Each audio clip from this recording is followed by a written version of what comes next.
Hello, hello. Welcome to episode 210 of the Compassion and Cucumbers podcast. I'm Christine. And I'm Sam. Here's what's coming up in today's show. In this week's Why Files, we ask why some raccoons are possibly becoming the next companion animal. In our noteworthy segment, we'll share 10 things that we wish someone had told us before becoming vegan. And in our main topic, this is really fun. We're keeping it light with a game of Vegan Jeopardy. All right. And you can play along with us. Nice. See how you do. But before we get into all that, first of all, thank you. We're so sorry we missed last week's episode. Sam was sick. Sorry, friends. It's all my fault. Yeah. I had an incredibly nasty sinus infection. Yeah. And so, just was not in good voice or, even good sitting up mode. No. For several days. So Yeah, she was my kind of. apologies. You were kind of down for the count. I and- was. As my boss said today, it sounds like you got kicked in the teeth. Yeah. So That's pretty much what happened. And we wanted to make sure it was a good episode because this is our last episode of the year. Yes, it is. Until we return after our usual winter break. We'll be back in the new year with new episodes. Indeed. Yeah. What have we been up to? What have we been up to? Just holiday preparations, Yeah. really. Yeah. Outside of my being ill, just holiday preparations. Right now, we're in finals week at school, so things are truly winding down. But still, lots of stuff to do. So it's that weird balance of things are starting to feel slightly more chill, but at the same time, there's an urgency that things have to get done. Wrapping gifts and stuff like that. Well, wrapping gifts and, final grades. Oh, And, yeah. like both a mix of holiday things and work-related things. Yeah. It's like time is moving a little slower, but still things need to get done. Yeah, they do. Yeah. They do. So, All right, well, let's just jump into this show then. Let's talk about this week's Why Files.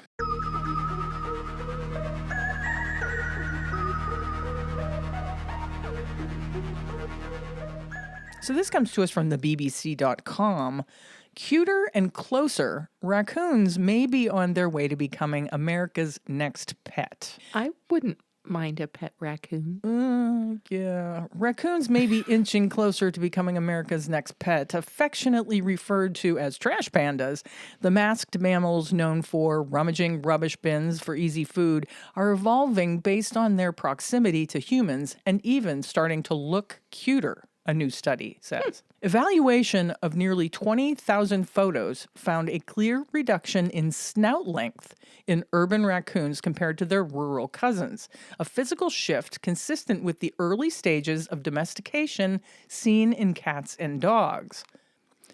Interesting, right? That is. Some that have been adopted as pets have become TikTok celebrities. One particular bold dumpster diver even sprinted across the pitch during a Major League Soccer match in Philadelphia last year.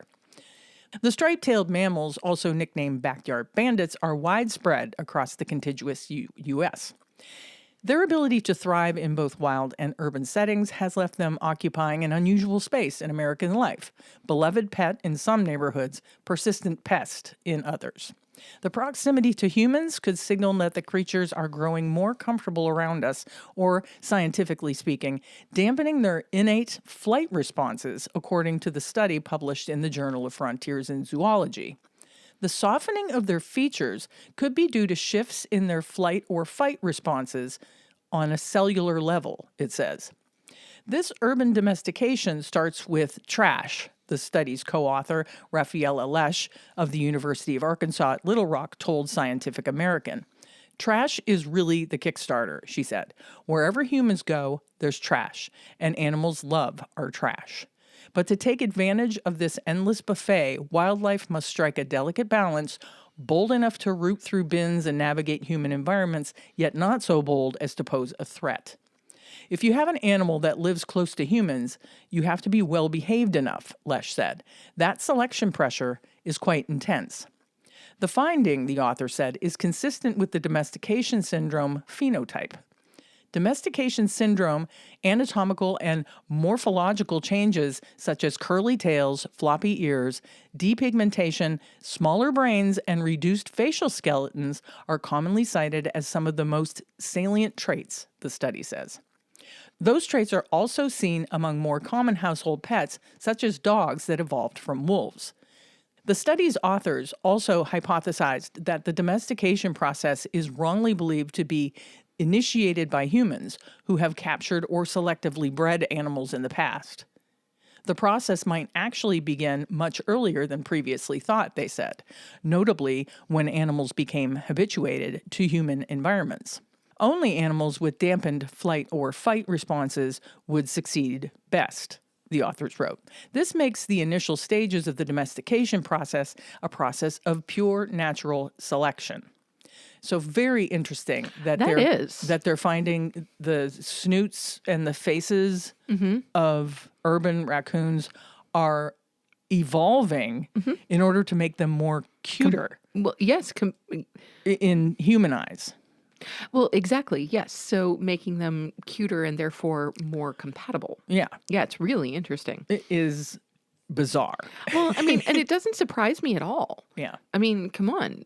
We humans have been encroaching on raccoons' habitats for, I say, probably millennia. Yeah, and by now they're just evolving to live among us. So exactly. Yeah. Yep. I mean, this picture that's in this article, which is super cute, and I do want to just boop that adorable little raccoon snoot that's right there. They are cute. So cute.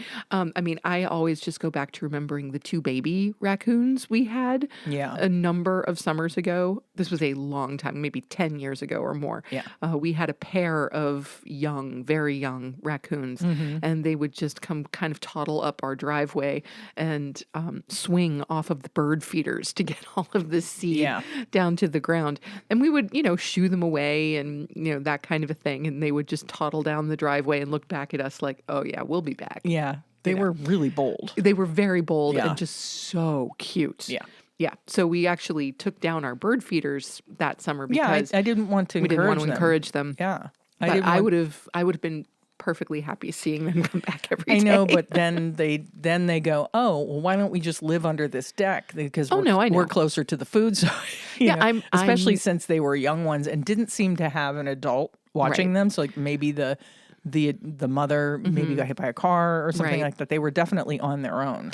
Oh, I'm not saying my desire to see the raccoons swinging on the bird feeders was wise. Yeah. I'm not saying that's smart. Yeah. I'm just saying I really enjoyed it. Yeah. So, They are really cute, but my opinion is that they are wild animals, and we should try to let them remain wild animals. Oh, absolutely. Yes. I agree completely. Yeah, I don't think that they should become the next domesticated companion animal. No, of course not. No, absolutely not. We have enough domesticated companion animals. Let's leave everybody else alone. Yes. Yeah. Well, that brings us to our noteworthy segment. Indeed, it does. And today we are taking a look at this article written by Jordan Cooper. This is coming to us from Veg Out magazine. And the article enumerates 10 things that people who've been vegan for 10 plus years desperately wish someone had told them on day one. Now, we have not yet been vegan for 10 plus years. We're getting there. We're in like year 7. I think so, yeah. Yeah, we're getting there, but we have not crossed the 10-year mark. No, but these are some good ones, and I agree that these were some good things that it's good to know before you go vegan or right when you first go vegan. Indeed. So here we go. Going vegan can feel like learning a new language while everyone around you speaks fluent omnivore. After talking to dozens of long-term vegans, I kept hearing the same regrets and revelations.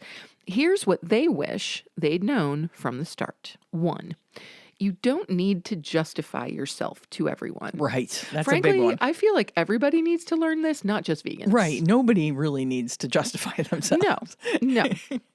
Yeah. New vegans often feel like they're carrying a briefcase full of documentaries and statistics, ready to defend their choices at every meal. Here's the thing. Most people asking aren't actually looking for a 20-minute presentation on factory farming.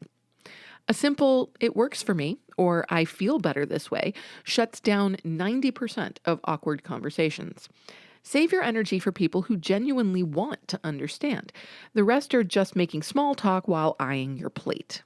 You're not a walking billboard or a debate opponent. You're just someone eating lunch. And this brings me back to the Am I the Ass hat that we did a few weeks ago, where It's cake, not propaganda. Right. I feel like this kind of circles back Yeah. to that. Yeah. That not everything you do, not everything you eat, not every choice you make has to be political. It's Overtly or anyway. overtly Yeah. anyway, right? That you're making those choices for yourself, Right. Absolutely, 100%. But they Yeah. don't need to, as we said, be propaganda at Yeah, all no, I times. think that's good advice to just, if somebody doesn't seem genuinely interested in veganism Yeah. and they're just off the cuff asking you why you're vegan, keep it short and sweet. I'm vegan because I love animals. That's right. Or I'm vegan because I feel healthier or whatever. Just keep it short and sweet and shut it down. Exactly. Yeah. Number 2, nutritional yeast isn't a personality trait. I'm not so sure about that. Well, no, I agree. Every new vegan discovers nutritional yeast and acts like they found the holy grail. Yes, it's great. Yes, it's cheesy and B12 rich, but sprinkling it on literally everything doesn't make you more vegan. That's really funny. Long-term vegans cringe at how obsessed they were with specific ingredients early on. Aquafaba, jackfruit, cashew cream. These are tools, not identity markers. Use what tastes good and makes cooking easier. The goal is eating well, not performing veganism for an invisible audience. Right. Yeah, but all of those things are great. Aquafaba, jackfruit, cashew cream. Yes. Love it. B12. I mean, not B12. Nutritional yeast. Yeah. it. I mean, come on. But I also loved nutritional yeast before I was vegan. I was introduced to like the wonders of nutritional yeast. I don't know, maybe 40 years ago or something. Wow. Went to a movie house in Ithaca. It was this cool independent film. They showed independent films. It was Yeah. this tiny little independent movie house. I don't know if it still exists. Probably not. And they had like, instead of theater seats, they had like bean bags and stuff. Sounds and fun. at their snack bar, they had popcorn and they had big things of nutritional yeast that you Yeah. could sprinkle on your popcorn. And the boy behind the counter is like, "Oh, you got to put nutritional yeast on it." And that was my first introduction to eating nutritional yeast. Yeah. And I'm like, "This is amazing." Yeah. You don't need butter on your popcorn. Just No, put you this stuff don't. on it. Oh, absolutely. And Yeah. I couldn't agree more. Like popcorn with nooch on it is Yeah. just such a wonderful treat. It's so good. And it's so good in so many things. So many ways. It's very versatile, but it is indeed not a personality trait. Yeah. Yeah. Number 3, your body needs time to adjust. Going from burgers to beans overnight can make your digestive system stage a small rebellion. Bloating, gas, and general weirdness are normal when you suddenly quadruple your fiber intake. General weirdness. I knew you were going to do that. Veteran vegans wish they'd eased in more gradually. Your gut bacteria literally need time to adapt to processing all those plants. Give it a few weeks, drink more water, consider a digestive enzyme supplement temporarily. That uncomfortable phase passes, but it freaks out a lot of new vegans who think something's wrong when really everything's working exactly as it should.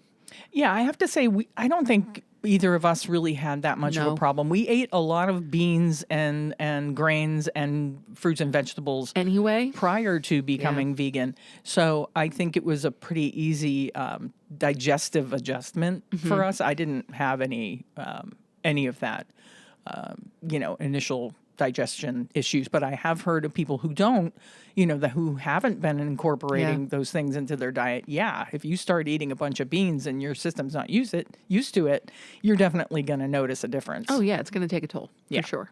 Yeah, so ease in, unless you're already used to eating a substantial amount of fiber. Yeah. Number 4, supplements aren't cheating. There's this weird pride thing where new vegans try to get everything from whole foods. Meanwhile, they're exhausted and their doctor's concerned about their B12 levels. Take the B12.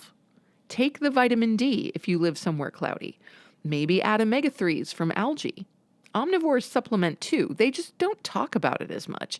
Their food is often fortified anyway. Long-term vegans treat supplements like brushing their teeth. Just part of the routine, no drama. Your body doesn't care if nutrients come from a pill or a plant. That is true. I mean, while it is best to get your nutrients from real food, As much as you can.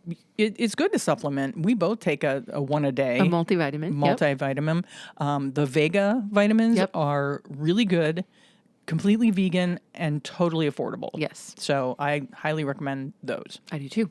Number 5, vegan junk food is still junk food. This is true. Oreos are vegan. So are Skittles and most French fries.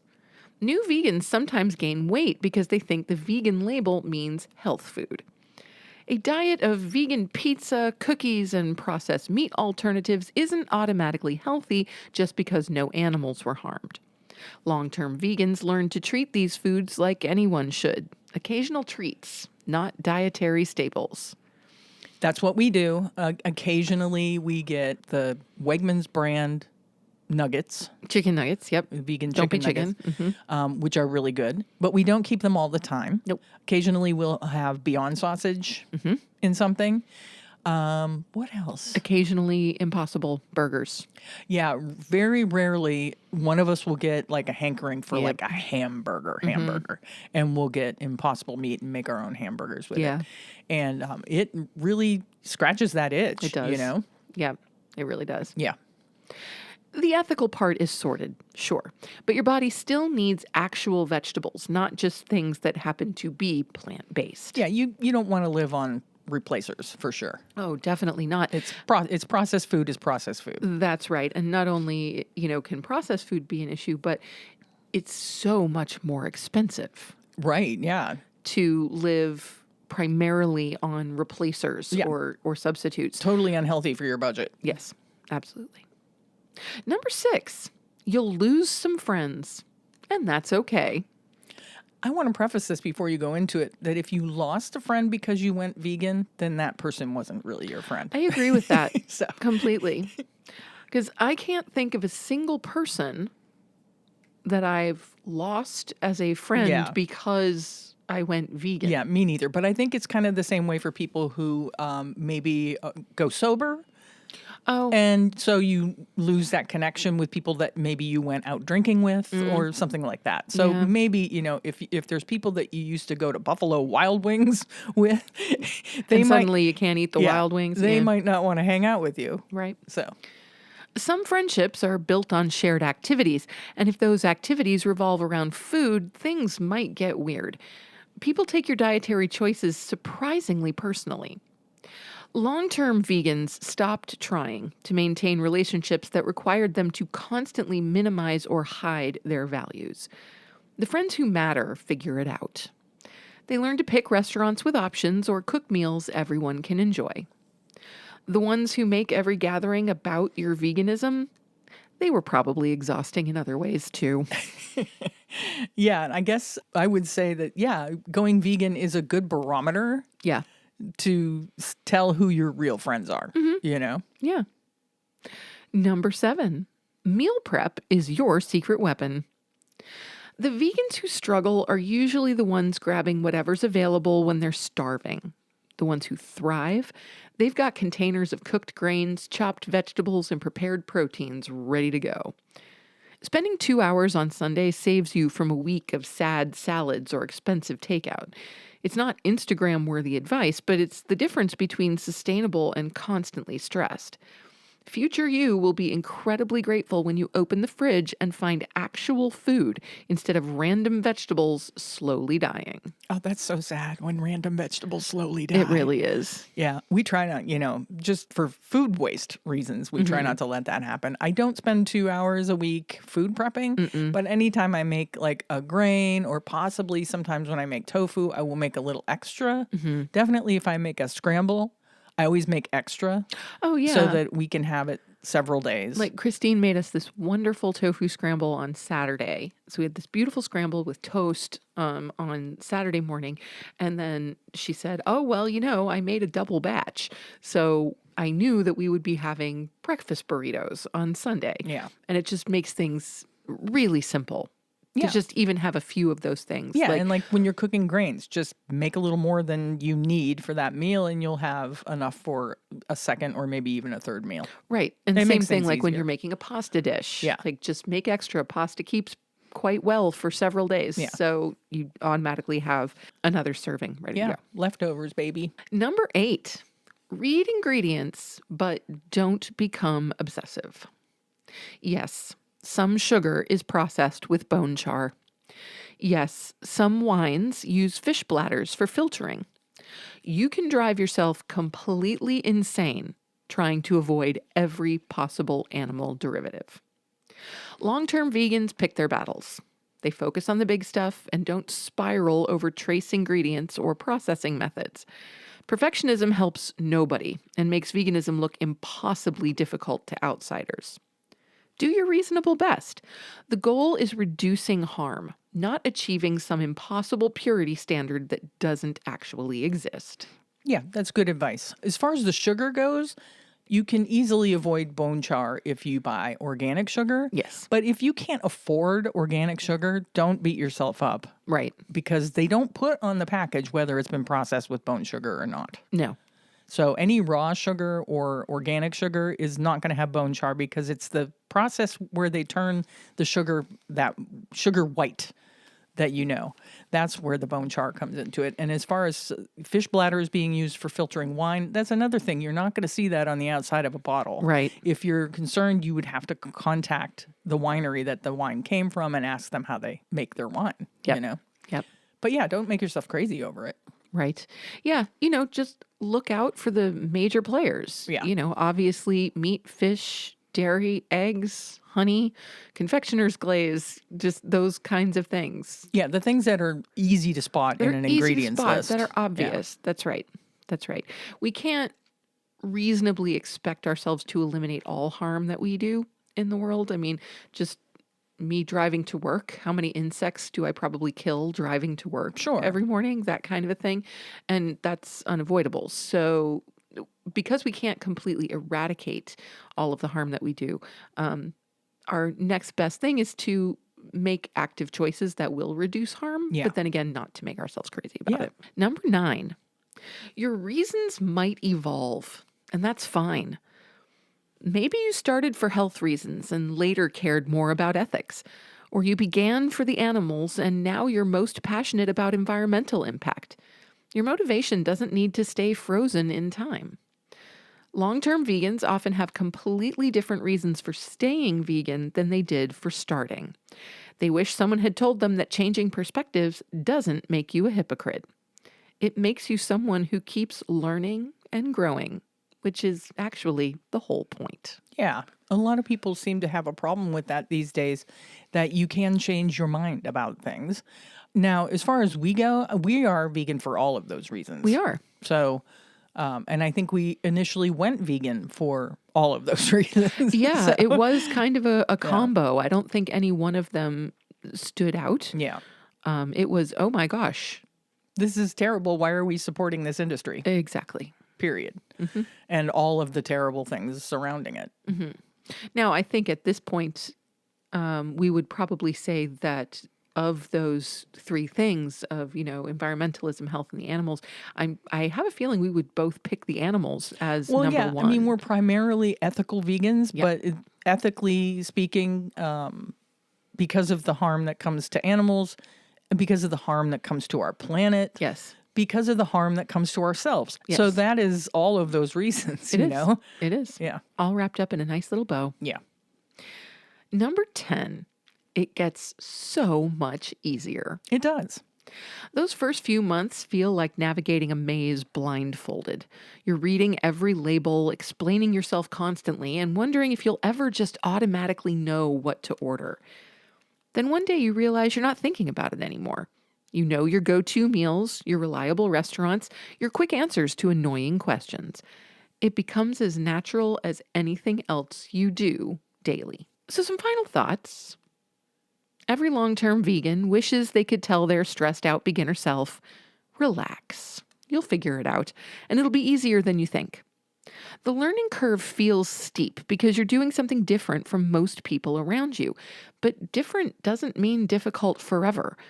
Give yourself some grace. Stay curious and remember that nobody gets it perfect from day one. We do not.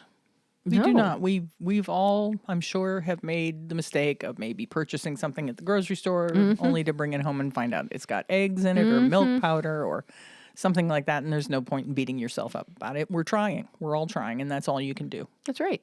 I mean, we have to take into consideration the fact that we as human beings are flawed. Yeah. And Most of us are. you're saying you're not? No, I was joking. Oh, okay. I was going to say, I have evidence to the contrary. Yeah. A boatload of evidence to the I contrary. have lots of evidence to the contrary. Excuse me. Let me get these two briefcases full of evidence to the contrary. So if we can just acknowledge that and not expect this unattainable idea of perfection from ourselves, that would be a really great thing. Yep. Give each other grace. Give yourself grace. Indeed. The world would be a better place. Mm-hmm. And that rhymes. It's time now for our main topic.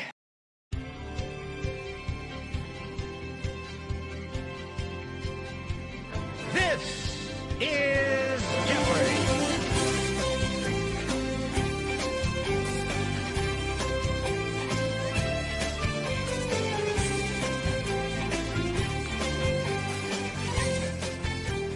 That's right. We're playing Vegan Jeopardy, people. Vegan Jeopardy. And we are on our best behavior to not look at the answers on our Vegan Jeopardy sheets. Okay. Well, let's look at the categories.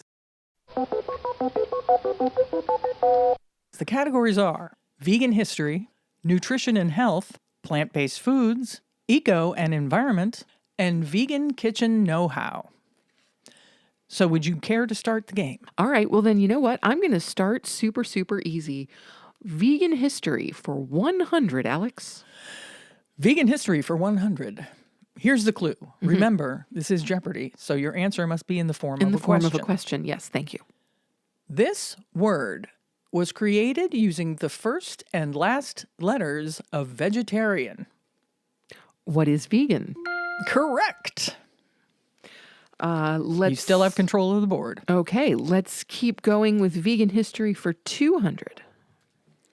Well, okay, I see what's happening. She's just going to sweep the category. Vegan history for 200. This organization, founded in 1944, officially coined the term vegan. That would be, what is the Vegan Society? Correct. She's on a roll. I'm in trouble. I will keep going with vegan history for 300. Here's the clue. He co-founded the Vegan Society and helped define veganism. Who is Watson? Could you be more specific? Who is Donald Watson? Correct. Not John Watson. No. Oh, gosh. It's still my turn. Yes. Sorry. Let's go vegan for 400. Vegan history for 400. Okay. Rounding out the category with this clue. This decade saw the creation of microprotein, later branded as corn, Q-U-O-R-N. Microprotein branded as corn. This decade. I know that corn has been around for a long time. What is the 1990s? Oh, no. The answer was, what are the 1980s? The 1980s. So Yeah. I was only off by a little bit. You were so close. Okay. All right. Well, I got that wrong. So control of the board comes to you. Oh, okay. I will go. Let's have plant-based foods for 100. Plant-based foods for 100. The $100 clue is this soy-based food is often called bean curd. What is tofu? That's correct. You have control of the board. I will go eco and environment for 200. Eco and environment for 200. Avoiding dairy can reduce demand for this natural resource by thousands of gallons. Well, it must be, what is milk? No, what is water? Oh, that was dumb. Natural resource. Yes. Oh, man. See, I'm going to get trounced. I think you're going to be fine. Okay, you have control of the board. Well, let's see. Let's go to nutrition and health for 100. Nutrition and health for 100. And the clue is vegans commonly supplement this nutrient due to its limited plant sources. What is vitamin B12? Correct. Let's do nutrition and health for 200. Here's the clue. This mineral, found in nuts and seeds, can be harder to absorb due to phytates. I know it's why I eat Brazil nuts, other than the fact that I like Brazil nuts. I don't think this is right, but what is taurine? Incorrect. What is it? The answer is zinc. Oh, that's so not what I was thinking, obviously. All right, cool. I'm sorry I missed zinc. I'll take vegan kitchen know-how for 400. Talk about a category you should sweep. I hope. All right. Vegan kitchen know-how for how much? 400. Ooh, going right to the jugular. All right. This fish-derived ingredient is used in wine and beer clarification and makes them non-vegan. It's called, what is... Oh, I know people are screaming this out there. I know you're screaming it. I know I'm screaming it in my head. Oh. What is... The answer is, what is isinglass? I knew I was going to kick myself when I heard it. I'm sorry, Pookie. Oh, well. I'm sorry.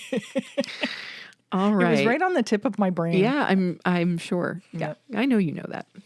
All right, so I took a chance. Let's go nutrition and health for 300. Nutrition and health for 300. The clue is soy milk is often the highest in this macronutrient compared to other plant milks. What is protein? Correct. Let's do plant-based foods. And I've been doing things in order. I feel like I need to mix things up. Plant-based foods for 400. The clue is this South American seed is a complete protein and cooks like a grain. What is quinoa? Correct. I'm getting trounced. Alex, I'm getting trounced. There is no Alex. You can tell Carl, though. Carl, I'm getting trounced. Okay, you control the board. I do. Let's do eco and environment for... Is 100 available? It is. Okay, for 100. Here's the clue. Livestock production is a major source of this greenhouse gas. Ooh, what is methane? Correct. Keep it going. Let's go vegan kitchen know-how for 100. Here's the clue. This liquid from canned chickpeas can replace eggs in baking. What is aquafaba? Correct. Have I gotten a single one right? Yes, you have. You've gotten exactly a single one right. My page is covered in S's for Sam. So is mine. Hang on. Hang on. Yeah, you didn't need to rub it in. Sorry. Let's go nutrition and health for 400. Here's the clue. This leafy green contains more calcium per cup than most other vegetables. More calcium. It's one of two, either kale or collard greens, but kale seems too obvious, so I'm going to go with what is collard greens? You are correct. Cool. Once again, you control the board. Let's go to Vegan Kitchen Know-How for 300. It's a daily double. It is. It's a daily double. How did you determine that? I just determined. Oh, you just... How much are you going to wager? 300. Here's the clue. This seed forms a gel and is used for vegan puddings and egg replacements. What are chia seeds? Correct. For 600. May have just doomed myself by giving you that daily double. Well, no, I don't I'm get already 600. I don't get 600. I only get the 300. No, but you bet I bet 300. 300. Oh, Right. So I okay. get 300. Oh, really? Yeah. I decided not to go Not to crazy. risk it. No, I decided I wanted to be cautious. Oh, Yeah. okay. I'm not a gambling kind of girl. Well, keep it going. Alrighty.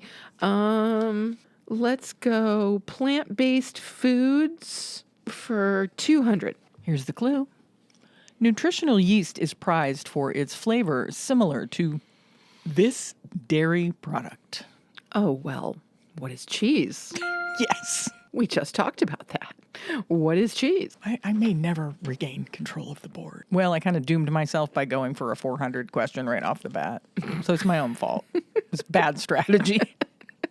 I thought I could, maybe catch up, Right. but it backfired. Right. Let's go vegan kitchen know-how for whatever's left. Either 2 or 400. Oh, 2 or 4. Got the question. No, 4 is done. That was isinglass. Oh, that's right. That was where I... That was your downfall. Right. Yes. Okay, so vegan kitchen know-how for 200. Yes, that'll work. Here's the clue. This sweetener is not vegan because it comes from bees. What is honey? Okay, some of these are a little too easy. See, if only you'd picked that first, I then you know. would be running the board. For at least a little while. Okay, keep it going. You're on a roll. Yeah, I'm trying to figure out what's left. Hang on a second. Eco and environment for 3? Eco and environment for 300. Here's the clue. Animal agriculture is a leading cause of destruction of this type of ecosystem, including the Amazon. What are rainforests? Correct. Maybe we should go to a commercial.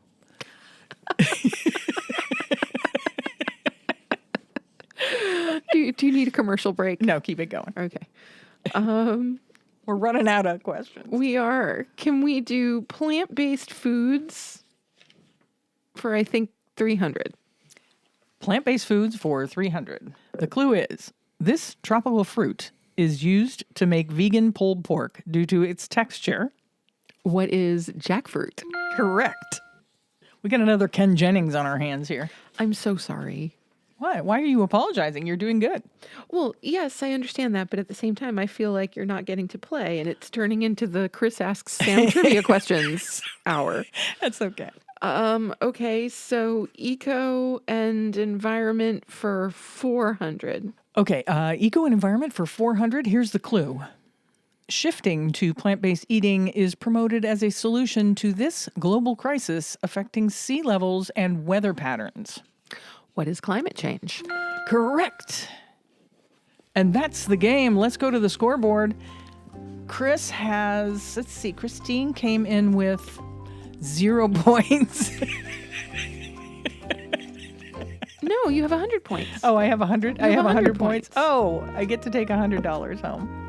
And Sam has all the rest of the points. 3,000. So 3,000. So I just won 3,000 compassion and cucumbers dollars? Yes, I don't you even did. know what that is. Okay. 3,000 imaginary dollars. Good game. Awesome. But I doomed myself by going for broke on that one Well, question. but what are the odds that you picked the one question that I couldn't wouldn't remember the have had name? at the tip of your tongue? Right. I don't know. Just lucky, I guess.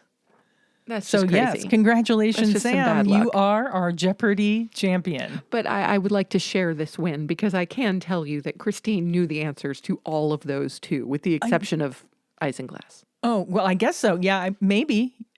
And we will never know. Thank you so much for playing. I hope you guys had fun playing at home, and I'm sure you were screaming isinglass at me Probably. the whole time. And I apologize for letting you down. It's time now for our assignment restaurant, SOS.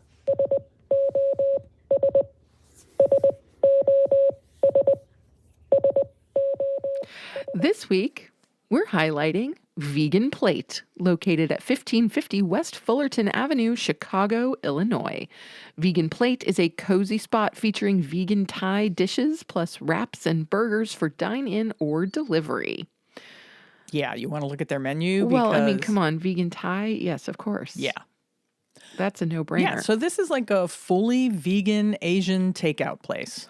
Oh, Christine. Yeah, and when we're in Chicago next, we definitely are going to Vegan Plate. Oh, yeah, there's no question about that. I mean, right at the top of the menu, they have a favorite of yours.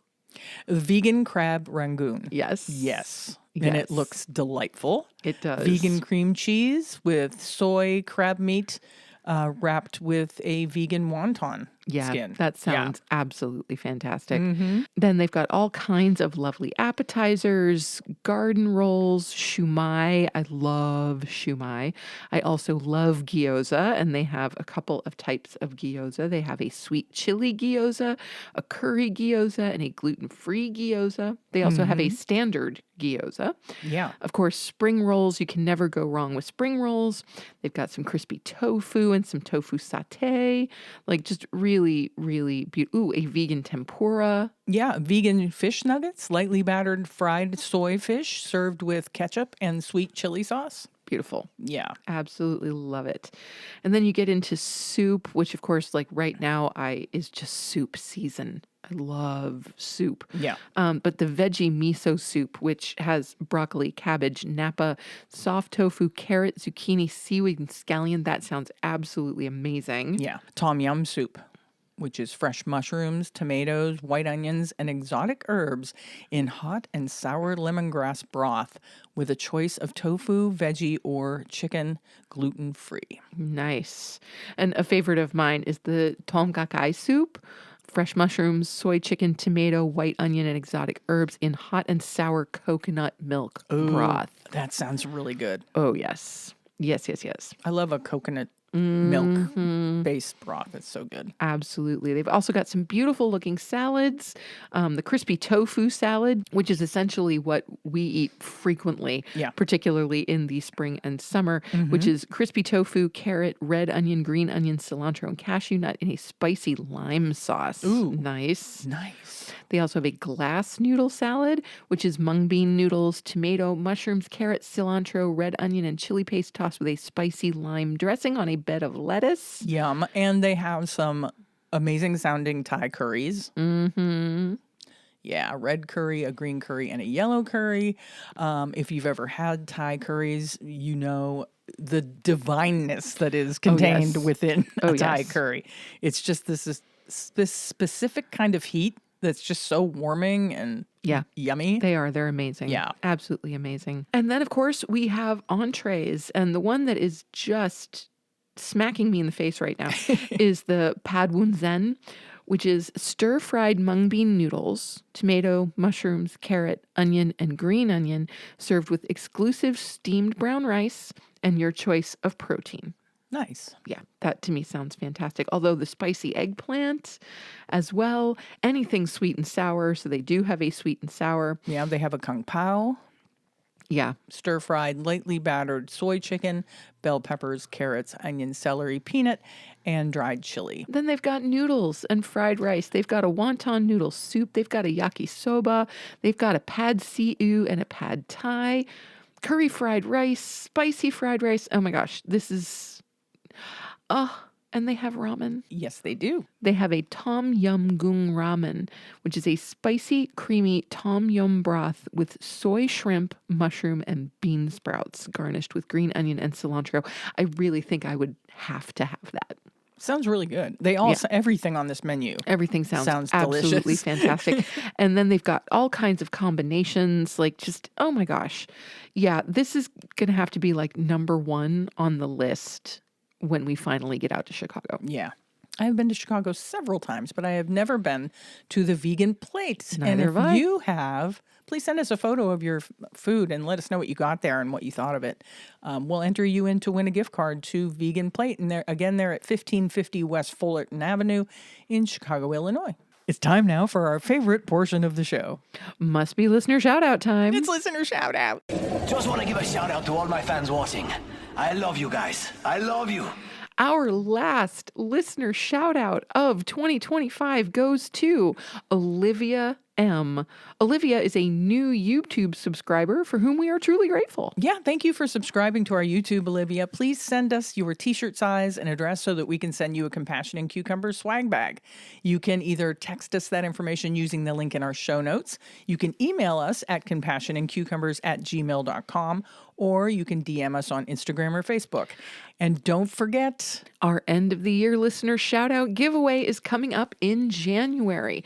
Okay, so we're going to post this episode. We're going to go on our winter break. I'm going to go to London, and when we come back, our very first episode will be the listener shout out giveaway, among other things. And what can they win? They can win a 2-pound bucket of nooch. Yeah, that's right, baby.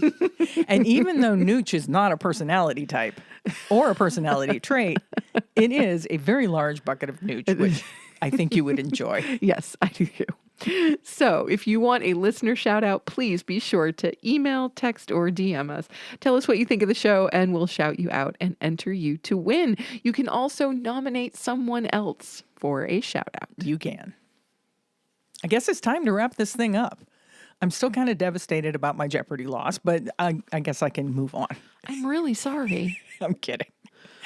But before we go, perhaps we should have just done a back and forth instead of if you get a question right, you control the board. Maybe. I know I should have never given you control of the board. We'll have to like think about that for next time. Okay. Like we'll come up with a revised Jeopardy format that makes it a little more I suppose equitable. I was just trying to keep it as Jeopardy format as I know. as I get it, but I'm sorry. Yeah, and then it was that Daily Double. You could have totally trounced me if you I could have, but I chose not. Bet it all. I chose not. You could have gone away like a millionaire. I wouldn't go that far, given that the money is fictitious anyway. You could have gone away a fictitious millionaire. Oh, we are digressing. We are very Before much. we go, be sure to subscribe to the show and leave a review on your favorite podcast app, and be sure to subscribe to our YouTube. Also, like and follow us on Facebook and Instagram for updates about the show, pics of all the vegan food we find, and more. And if you want to get news about upcoming episodes, you can do that by subscribing to our weekly newsletter at compassionandcucumbers.com. And with that, it's time to sign off. You have just listened to episode 210 of the Compassion and Cucumbers podcast, and there's nothing left to say but where cukes and compassion are always the fashion. On the podcast. Thanks, James. Have a great week, everyone, and a beautiful holiday season. Yes, we wish you all a safe and happy holiday season. We will see you in the new year, and we will talk to you in the new year. We love you. We do. Bye-bye. The end.